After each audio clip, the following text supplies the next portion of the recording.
ॐ आपदामपहर्तारं दातारं सर्वसम्पदां लोकाभिरामं श्रीरामं भूयो भूयो नमाम्यहम्। आप सभी को बहुत बहुत शुभकामनाएं रामनवमी की भी और विश्व जागृति मिशन के स्थापना दिवस की भी बहुत बहुत सारी बधाइयाँ और बहुत बहुत शुभकामनाएं। हम लोग एक शब्द अनेक बार सुनते आ रहे हैं, रामो विग्रहवान धर्मः, कि राम जी धर्म के मूर्तिमान स्वरूप हैं।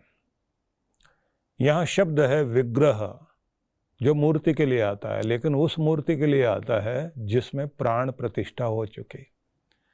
तो एक ऐसा मूर्तिमान स्वरूप जिसके अंदर प्राण है, जीवनी शक्ति है, जो व्यक्ति के अंदर जीवनी शक्ति को भरपूर कर दे, ऐसा स्वरूप धर्म का यदि कोई हो सकता है तो हमारे भगवान श्री राम मर्यादा पुरुषोत्तम है, हमारे जीवन के आदर्श हैं। हमारे लोक में परलोक में दोनों का सुधार और उद्धार करने वाला अगर कोई स्वरूप हो सकता है तो वो राम जी हैं।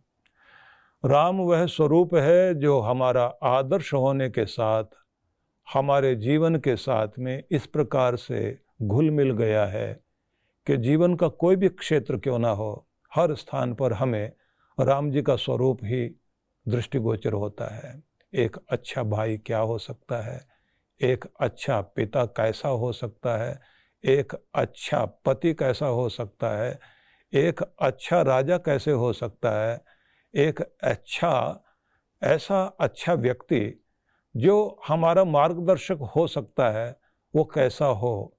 तो सारे रूपों में अगर हम देखते हैं तो राम जी, लेकिन इससे भी आगे बढ़कर के अगर हम कहें सारे आदर्शों में आदर्श शत्रु भी कैसा हो सकता है, ये भी अगर देखना हो तो राम जी दिखाई देते हैं। रावण का संहार किया, लेकिन जिस प्रकार से उन्होंने रावण से भी शिक्षा लेने के लिए लक्ष्मण को कह दिया, यहाँ तक के रावण के परिवार को भी सम्मान दिया, उनकी धर्मपत्नी को भी सम्मान दिया, तो कह सकते हैं कि शत्रुता भी यदि हो सकती है तो उसमें भी कोई आदर्श हो सकता है। कहते हैं ना कि भले ही लड़ भिड़ लेना, लेकिन इतनी गुंजाइश अवश्य रख लेना कि फिर यदि मिलें तो मिलकर शर्मिंदा ना हो। हर रूप में राम जी आदर्श हैं, और इन्हीं सभी आदर्शों में यदि हम देखते हैं कि वे तारक भी है, संहारक भी है, उद्धारक भी हैं, और समाज के उत्थान के लिए उन्नायक भी हैं। सारे रूप हमें राम जी के दिखाई देते हैं। अन्याय के प्रति हुंकार भरते हुए रामबाण अपने आप में प्रसिद्ध है। एक ऐसा महान चरित्र जिसको अपना करके प्रत्येक व्यक्ति अपने जीवन को ऊंचा उठा सकता है, तो ऐसा स्वरूप यदि कोई हो सकता है तो राम जी हैं।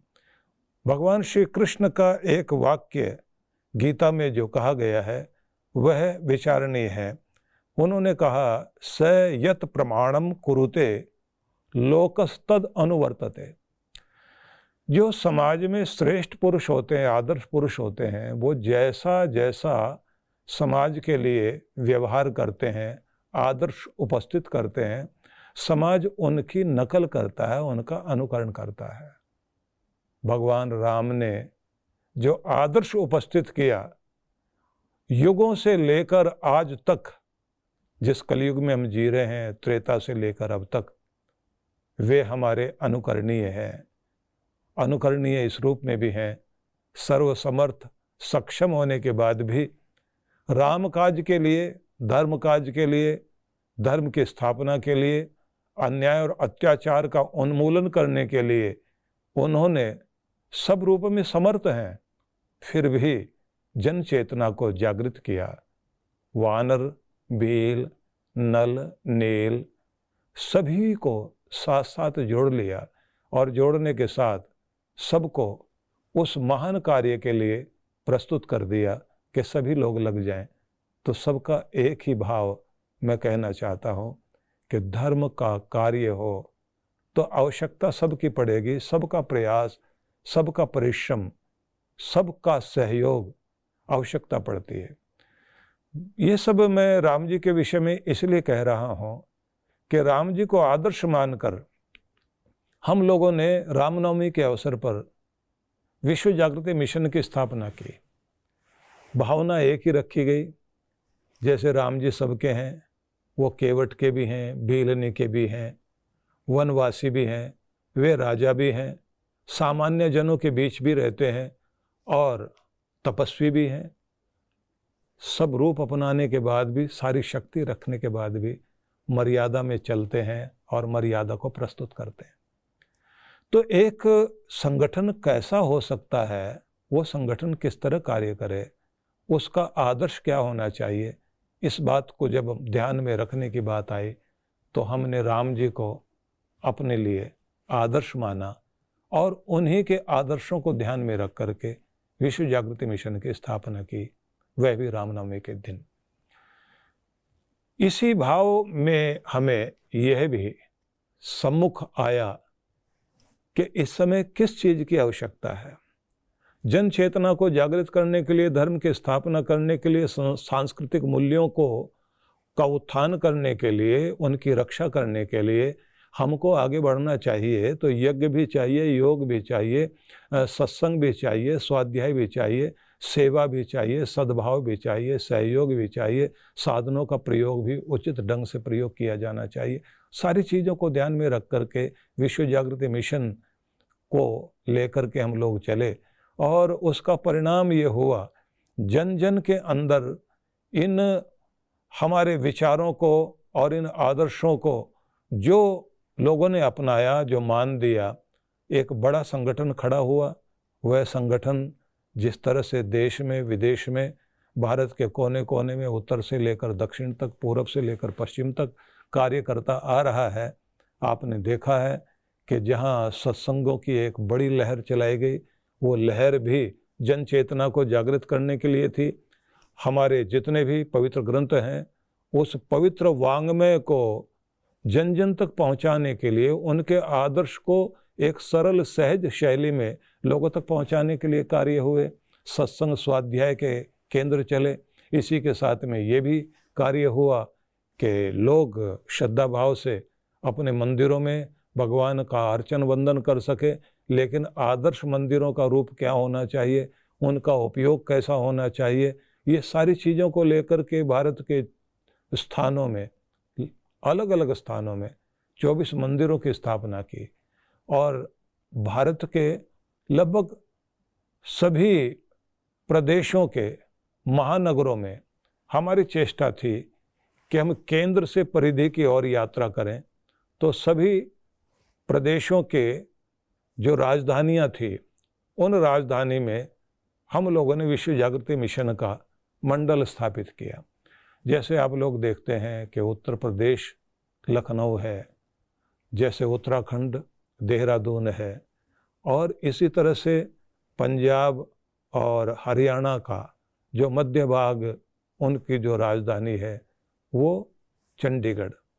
इसी तरह से हिमाचल प्रदेश शिमला, राजस्थान जयपुर, और जैसे महाराष्ट्र में हम लोग देखते हैं कि वहाँ महाराष्ट्र की राजधानी मुंबई है, लेकिन एक जिसे हम कहें कि विधानसभा कुछ समय के लिए सत्र लगता है नागपुर में, तो दोनों स्थानों में हम लोगों ने स्थापना की।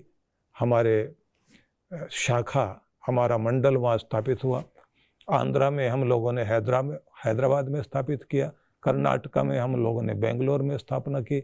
इसी तरह से चाहे वो गुजरात रहा हो, कोई भी प्रदेश रहा हो, हर जगह हमारी चेष्टा रही कि हम केंद्र से परिधि की ओर यात्रा करें और जन जन के अंदर धर्म का वह शंखनाद करें कि लोगों के अंदर जागृति आए। और इस रूप में कार्य करते करते लाखों लोगों तक हम लोग पहुँचे। लाखों लोगों का प्रेम भी हम लोगों तक हमें प्राप्त हुआ। और दूसरा कार्य जो हम जन चेतना का कर ही रहे थे, मंदिरों की स्थापना की, तो सभी स्थानों में लगभग 33 स्थानों में हमने भारतवर्ष के स्थापना की आश्रमों की। यह स्थापना भी धाम नाम से की। आदि शंकराचार्य ने 4 धाम की स्थापना की थी, 4 दिशाओं को ध्यान में रख करके। हम लोगों ने ये समझा कि इस समय आवश्यकता है कि हर प्रदेश की राजधानी में एक धाम होना चाहिए। जिस तरह से हमारे तीर्थ धाम हैं, ऐसे अध्यात्म और धर्म के धाम होने चाहिए। दिल्ली में आनंद धाम है ही, अलग अलग स्थानों में जैसे हैदराबाद में अमृत धाम आश्रम आप लोग देखते हैं, कहीं शिव धाम आश्रम है, कहीं सिद्धि धाम आश्रम है। अलग अलग स्थानों में आप अलग अलग नामों से ये धाम देखते हैं। और वह धाम इसलिए है कि वो एक तीर्थ है जहाँ आकर व्यक्ति अपने जीवन को उस स्थान तक लेकर के आ सके कि वो तर सके, उसका जीवन तर जाए, वह दुखों की उस वैतरणी को पार कर जाए जो हमें जन्म जन्मांतरों तक दुख देने के लिए है। तो हमारी चेष्टा रही कि प्रत्येक धाम हमारा, प्रत्येक आश्रम केंद्र बन जाए, मानव जीवन के ऊपर प्रयोग करने के लिए वो सारे आश्रम प्रयोगशाला के रूप में बनाने की चेष्टा की। यद्यपि बहुत कुछ काम हुआ है, पर बहुत कुछ होना बाकी भी है। और आवश्यकता पड़ती है, जैसे राम जी के साथ हनुमान जी एक शक्ति बनकर के साथ खड़े थे, लेकिन सारे काम हनुमान जी से राम जी ने नहीं करवाए। उन्होंने जामवंत को भी आगे किया, नल नील को भी आगे किया, बंदर भालुओं को भी आगे किया। हर एक ने अपनी अपनी भूमिका निभाई। इस बड़े आयोजन में, विश्व जागृति मिशन के आयोजन में सबकी भूमिका है। और ये ध्यान रख लीजिए कि न तो नल नील की जगह कोई दूसरा ले सकता, न जामवंत की जगह कोई दूसरा ले सकता, न हनुमान जी की जगह कोई दूसरा ले सकता। ऐसे कोई भी, चाहे वो केवट रहा हो, उसकी भूमिका भी कोई दूसरा नहीं ले सकता। गुरु वशिष्ठ की भूमिका भी कोई दूसरा नहीं ले सकता। हर कोई अपने आप में अद्वितीय है।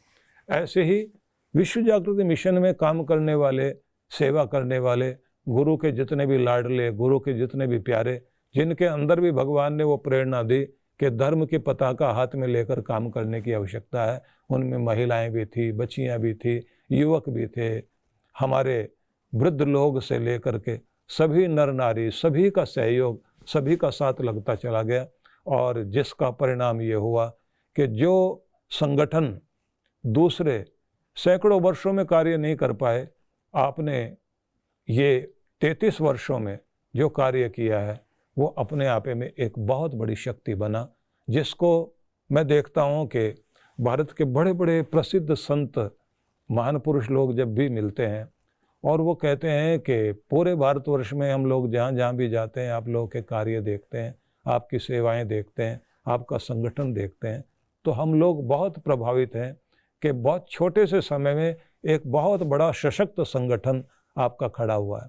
और ध्यान रखिए कि एक तरफ हमने जन चेतना का कार्य किया, सत्संगों के माध्यम से लोगों को प्रेरित किया कि धर्म को जानो, धर्म को समझो, पूजा पाठ करने के लिए मंदिरों की स्थापना की, व्यक्ति के जीवन में उसके धर्म का संचार हो सके, अपने जीवन के लक्ष्य को पहचाने, साधना, तपस्या, भक्ति आदि सब कुछ कर सके, उसके लिए आश्रमों की स्थापना हुई। लेकिन दूसरा क्षेत्र भी था।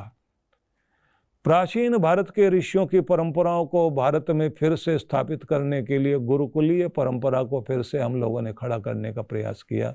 उपदेशक विद्यालय की स्थापना की, जिससे उपदेशक तैयार हों और समाज के बीच जाएं और धर्म का संदेश जन जन तक पहुंचाएं। दूसरी तरफ गुरुकुल है तो गौशालाएं भी हैं, 7 से भी अधिक गौशालाएं पूरे भारतवर्ष में हम लोगों की चल रही हैं। एक तीसरा कार्य भी अपने आप में अद्भुत ढंग से कार्य हुआ, वह था चिकित्सा क्षेत्र में हम लोग काम करें।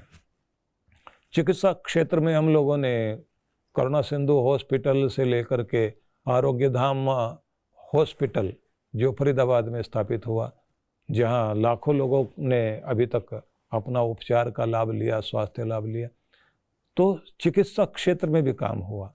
फिर बात आती है वह शिक्षा, जिन तक दूसरे लोग नहीं पहुंच पा रहे हैं, आदिवासी जो बच्चे हैं जिनके माता पिता को नक्सली लोगों ने मार दिया, उन बच्चों को पढ़ाना, उन अनाथों का सहारा बनना, उसके लिए अनाथालय खोलना। झारखंड में हम लोगों ने विद्यालय की स्थापना की, इसी तरह से अनाथालय की स्थापना की जो हमारा सूरत में, गुजरात में अनाथालय चल रहा है। ठीक उसी तरह से एक दूसरा क्षेत्र और था कि जो झुग्गी झोपड़ी में रहने वाले, कूड़ा कचरा बीनने वाले, अत्यंत निर्धन और समाज का वंचित क्षेत्र, जहाँ बहुत कम ज्ञान का प्रकाश, शिक्षा का प्रकाश पहुंचा है, हमने वहाँ भी कार्य करने की चेष्टा की, जो आप लोग ज्ञानदीप विद्यालय के रूप में देखते हैं। कोई भी क्षेत्र जहाँ भी हमको लगा कि यहाँ कार्य करने की आवश्यकता है, वहाँ पर हम लोगों ने काम किया। फिर एक क्षेत्र और दिखाई दिया कि एक जनरेशन गैप दिखाई दे रहा है आज के युग में। जवान लोग अपने माता पिता से दूर हो रहे हैं, बूढ़े और युवा के बीच एक गैप आ गया, एक अंतराल आ गया है, एक दूसरे को नहीं समझ पा रहे हैं। तो उसी के लिए श्रद्धा पर्व की स्थापना अवश्य की हमने, लेकिन साथ साथ में वृद्धाश्रम की भी स्थापना की। तो अनेक अनेक सेवा प्रकल्प हैं जिनको आप लोग सब जानते हैं, लेकिन प्रश्न ये आता है कि ये तो हुआ विश्व जागृति मिशन का वह रूप जो हम लोगों ने स्थापित करने के साथ साथ जो जन सेवा का कार्य जिसके द्वारा हो रहा है वो आप लोग देख रहे हैं। लेकिन कुछ चुनौतियां हैं हम सब के बीच। चुनौतियां हैं कि इस पूरे संगठन को एक नई शक्ति देने के लिए, नया बल और नई ऊर्जा देने के लिए आज सबको साथ साथ खड़े होने की आवश्यकता है। सबको संकल्प लेना होगा। किसी को जामवंत बनना पड़ेगा, किसी को नलनील बनना पड़ेगा, किसी को हनुमान बनना पड़ेगा, कोई केवट बन कर के आगे आएगा, कोई बंदर भालू बनकर आएगा, कोई भी गिलहरी वर्ग का सहयोग करने के लिए भी कोई आ सकता है। सबको फिर से एक नई शक्ति के साथ, नई ऊर्जा के साथ खड़े होने की आवश्यकता है, क्योंकि ये साधारण कार्य नहीं है। परमात्मा ने जिन जिन के हृदय में प्रेरणा दी वो लोग आगे आए, और मैं उन सब को बहुत बहुत आशीर्वाद देता हूँ जिन लोगों ने कभी भी कोई नाम की कामना से नहीं, पद पर बैठने के लिए नहीं, अधिकार जमाने के लिए कार्य नहीं किया, जिन्होंने केवल एक ही बात सोची, या तो मेरा रब प्रसन्न हो, भगवान प्रसन्न हो, या फिर मेरे गुरु का आशीर्वाद मुझे मिले और मेरे हाथों से शुभ कार्य हों। ऐसी भावना लेकर जिन लोगों ने भी कार्य किया, निश्चित वो प्रशंसनीय है। हाँ, कुछ लोग वे भी रहे हैं जिनको पद प्रतिष्ठा बहुत प्यारी रही और पद की तरफ ज़्यादा रुचि लेकर के खड़े रहे, लेकिन आप लोग जानते ही हैं कि यहाँ स्वार्थ लेकर कोई भी व्यक्ति आए, भगवान उसको पसंद नहीं करते। भगवान को तो छल छिद्र से रहित सरल हृदय लेकर जो भी सेवा के क्षेत्र में आकर खड़ा होता है, वही भगवान का सबसे लाडला और प्यारा बनता है। इस रूप में जो भी कार्य करते रहें, सबको मैं आशीर्वाद देता हूँ। लेकिन आज आवश्यकता है नए संकल्प की, नई शक्ति की, नए ढंग से कार्य करने की, नई योजना के साथ काम करने की, संगठित होकर के कार्य करने की। तो उसके लिए हमें खड़ा होना पड़ेगा। उसके लिए आपको समय समय पर चीज़ें बताई जाएंगी कि कैसे आप नारी अभ्युदय के लिए कार्य करेंगे, किस प्रकार से परिवार जोड़ो अभियान के लिए आप काम करेंगे, किस तरह से वृद्धों के सम्मान के लिए आप कार्य करेंगे, किस तरह से जन जागृति के लिए आप कार्य करेंगे, कैसे आप जो है अपने धर्म को दूर दूर तक, जन जन तक पहुंचाने के लिए संकल्पबद्ध होकर के कार्य करेंगे, अपने संगठन को जहां जहां भी जिस जिस तरह की भी आवश्यकता है उसके लिए काम करेंगे। और अंत में एक और निवेदन करना चाहता हूँ, सेवा भी चाहिए, सत्संग भी चाहिए, जागृति भी चाहिए, भक्ति पूजा भी चाहिए, लेकिन साथ में तप और साधना की भी आवश्यकता है, जिससे व्यक्ति अपने भीतर उस ऊंचाई पर पहुंच सके कि उसके जन्म जन्मांतरों के जो पाप ताप हैं वो कट जाएं और व्यक्ति स्वर्ग का, मोक्ष का अधिकारी बन सके। इसके लिए हम लोगों ने जहाँ साधना धाम की स्थापना की, साधना के प्रयोग किए, तपस्या करने के लिए आपको आमंत्रित किया, वो भी एक क्षेत्र है। इसमें भी हमारे बहुत सारे लोग आगे आ रहे हैं जो कार्य कर सकते हैं, शिक्षण प्रशिक्षण का कार्य कर सकते हैं, सीख सकते हैं, सिखा सकते हैं, उसकी भी बड़ी भारी आवश्यकता है। अन्य क्षेत्र भी हैं हमारे पास में जिसमें आगे आकर के कार्य करने की आज आवश्यकता है। सभी क्षेत्रों में सबको जुड़ने के लिए मैं आमंत्रित करता हूं और सबको फिर से बहुत बहुत आशीर्वाद, बहुत बहुत शुभकामनाएं।